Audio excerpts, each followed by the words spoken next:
जहाँ छात्रों पर गोली चलाई जा रही है AK-47 से। आखिर इसका गुनहगार कौन है? ये लोग जवाब देने से इसलिए बच रहे हैं क्योंकि इनकी चोरी जो है पकड़ी गई। बिहार की धरती जयप्रकाश जी, कर्पूरी जी और लालू जी की धरती है और किसी भी कीमत पे इसको पुलिसिया स्टेट हम लोग बनने देंगे कि आने वाले 19 अगस्त को 11 बजे से हम सभी पार्टी के जितने एमएलए हैं, विधायक हैं, एमएलसी हैं, पार्टी दफ्तर से राजभवन तक हम लोग जो है मार्च करेंगे। तुम्हें गुस्सा है कि भाई ऐसी निकम्मी सरकार जो छात्रों पर गोलियां चलाने का काम करती है, एक एसपी का भी निलंबन नहीं करा सकती। सम्राट चौधरी जी को, माननीय मुख्यमंत्री जी को तो आके माफी मांगना चाहिए कि अगर वो 3 छात्र को गोली लगी, किस्मत अच्छी थी उन तीनों की, एक इंच से आधे इंच से उनकी जान जो है बच गई। अगर उनका जान जाता तो इसका जिम्मेदार और दोषी कौन? और कई दिनों से पार्लियामेंट चल रहा था और पार्लियामेंट में सबसे बड़ा जो इशू था कि जिस हिसाब से छात्रों पर AK-47 से गोलियां चलाई गई, बिहार की धरती पे जो हुआ वो पूरे देश ने देखा और पूरा देश ये जानना चाहता है कि ये अद्भुत और पहली बार ऐसी स्थिति बनी पूरे देश में। इससे पहले भी बड़े से बड़े आंदोलन हुए, लेकिन आज तक किसी पर AK-47 जो है सीने पे तान के, खास तौर पे जो मासूम छात्र जो अपने अधिकार के लिए लड़ रहे थे, उनको निशाना लगाया गया। तो आखिर ये किसके आदेश पे हुआ? आप सब लोग जानते हैं कि सबसे पहले मेदांता में, पटना में जब भर्ती थे ये 3 छात्र, हम खुद स्वयं जाकर के उन लोगों से भी मुलाकात की, पार्टी द्वारा आर्थिक सहयोग भी किया गया। लेकिन सरकार, चाहे बिहार सरकार के मुख्यमंत्री हो या देश के प्रधानमंत्री हो या अमित शाह हो, सभी लोगों ने मुंह में दही जमा बैठने का काम किया। इस इशू पर लगातार विपक्ष और देश जानना चाहता है उनसे कि ये ऐसी घटना जहां छात्रों पर गोली चलाई जा रही है AK-47 से, आखिर इसका गुनहगार कौन है? जब बातें बढ़ी तो एक मामूली से सिपाही को सस्पेंड करके पल्ला झड़ने की बात हुई। यानी साफ है ये लोग जवाब देने से इसलिए बच रहे हैं क्योंकि इनकी चोरी जो है पकड़ी गई है।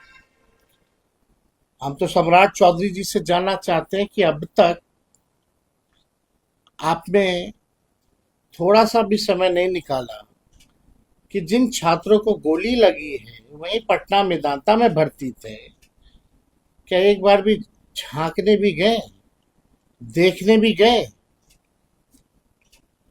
ना ही कोई सत्ता दल का लोग जो है, चाहे 2 डिप्टी सीएम हो, मंत्री हो, कोई जो है उनको झांकने तक नहीं गया। तो बात यह है कि कल को अगर और भी आंदोलन होगा तो बिहार को जो पुलिसिया स्टेट बनाने की जो कोशिश की जा रही है, और हमने पहले भी कहा था कि पुलिसिया स्टेट किसी भी कीमत पे हम लोग बनने नहीं देंगे। बिहार की धरती जयप्रकाश जी, कर्पूरी जी और लालू जी की धरती है और किसी भी कीमत पे इसको पुलिसिया स्टेट हम लोग बनने नहीं देंगे। सवाल ये खड़ा होता है कि अब तक निलंबन क्यों नहीं एसपी का किया गया है? इस विषय को लेकर के हम लोग डीजीपी साहब से भी मिले थे। उन्होंने कहा है कि कार्रवाई की जाएगी, लेकिन अब तक जो है कोई कार्रवाई नहीं की गई है। तो इसको देखते हुए, क्योंकि पार्लियामेंट में हमारे सारे सांसद, और खास तौर पे हम धन्यवाद देना चाहेंगे अखिलेश यादव जी का, राहुल जी का और सांसदों का, जिन्होंने इस मुद्दे को पार्लियामेंट में उठाने का काम किया। इसको देखते हुए हम लोगों ने निर्णय लिया है कि आने वाले 19 अगस्त को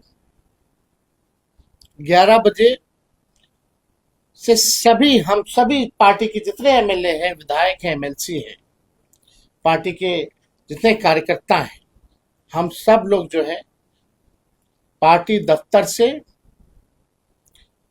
राजभवन तक हम लोग जो है मार्च करेंगे। और लोग में गुस्सा है कि भाई ऐसी निकम्मी सरकार जो छात्रों पर गोलियां चलाने का काम करती है, एक एसपी का भी निलंबन नहीं करा सकते। और इसमें तो बाकायदा सम्राट चौधरी जी को, माननीय मुख्यमंत्री जी को तो आके माफी मांगना चाहिए कि अगर वो 3 छात्र को गोली लगी, किस्मत अच्छी थी उन तीनों की कि एक एक इंच से, आधे इंच से उनकी जान जो है बच गई। अगर उनका जान जाता तो इसका जिम्मेदार और दोषी कौन होता? सम्राट चौधरी जी तो कुछ बोले ही नहीं इस पर, ना ही अमित शाह, ना ही देश के प्रधानमंत्री। तो ये मामला जो है, हम लोग सब, क्योंकि दिल्ली पार्लियामेंट के लोग, दिल्ली विपक्ष के लोग साथ बैठ के बैठकें भी करते हैं, तो सब लोग संपर्क में भी हैं। और हमने पहले भी अनुरोध किया है तमाम विपक्षी दलों के नेताओं से कि आइए बिहार और लोगों को, छात्रों को न्याय दिलाया जाए और एक मिसाल पेश किया जाए कि आगे से किसी सरकार की हिम्मत ना हो कि किसी आंदोलनकारी के ऊपर गोलियां बरसाई जाए। तो इसलिए हमको लगा कि आप लोगों को बुला के इस विषय में, केवल उसमें आरजेडी कार्यकर्ता होंगे और कहाँ कहाँ होंगे? पूरे देश भर में होंगे? नहीं, पट अभी तक केवल राजभवन मार्च हम लोग